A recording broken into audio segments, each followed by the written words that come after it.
સુરતની કે જ્યાં મોટા વરાછામાં બેફામ કારે રાહદારીઓને અડફેટે લીધા હોવાની વિગત સામે આવી। એક સ્કોડા કારમાં નબીરાઓ હતા કે જેમણે 3 થી 4 લોકોને અડફેટે લીધા।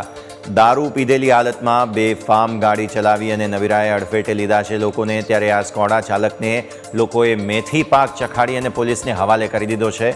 તેનું નામ છે ભાવેશ ચલોડિયા જેવી વિગત સામે આવી અને ઉત્તરાણ પોલીસે અત્યારે ફિલહાલ આ આરોપીને ઝડપી અને વધુ તપાસ હાથ ધરી છે। તો નશાની હાલતમાં આ વ્યક્તિ છે કે જેણે અકસ્માત સર્જ્યો અને બેફામ કાર ચાલકને લોકોએ ઝડપી અને પોલીસને હવાલે કરી દીધો છે।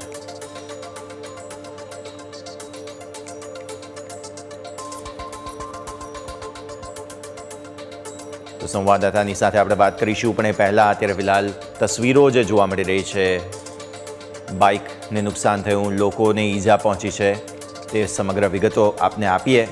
જે રીતે સુરતથી વિગત સામે આવી છે, ફરી એકવાર રફતારનો કહેર। મોટા વરાછા જે એક પ્રાઇમ વિસ્તાર છે સુરત માટે, ત્યાં એક સ્કોડા કારમાં એક નબીરાએ 3 થી 4 લોકોને અડફેટે લીધા। સંવાદદાતા અમિત અત્યારે ફોનલાઈન પર આપણી સાથે। અમિત, વિગતો આપશો, કયા સમયે અકસ્માત થયો, કોને કોને ઈજા પહોંચી છે, અત્યારે શું વિગતો? આ ભાવેશ જે વ્યક્તિ છે તે પોલીસની પકડમાં આવી ચૂક્યો છે?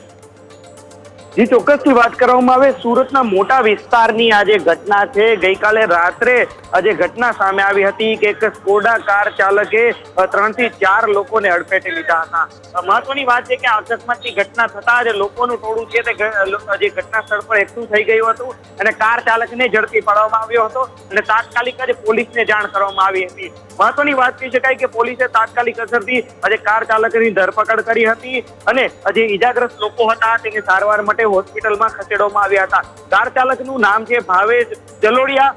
એવી પણ પ્રાથમિક તપાસમાં સામે આવી રહ્યું છે કે આજે ઈસમ છે તે દારૂના નશામાં પોતાની કાર ચલાવી રહ્યો હતો। હાલ તો પોલીસ દ્વારા આજે કાર ચાલક છે તેના મેડિકલ સહિતના ટેસ્ટ કરવાની તજવીજ હાથ ધરવામાં આવી છે અને જે ઈજાગ્રસ્ત લોકો હતા તેને સારવાર માટે હોસ્પિટલ ખસેડવામાં આવે છે। જી બિલકુલ અમિત, આભાર આપનો અમારી સાથે જોડાવા માટે થઈને।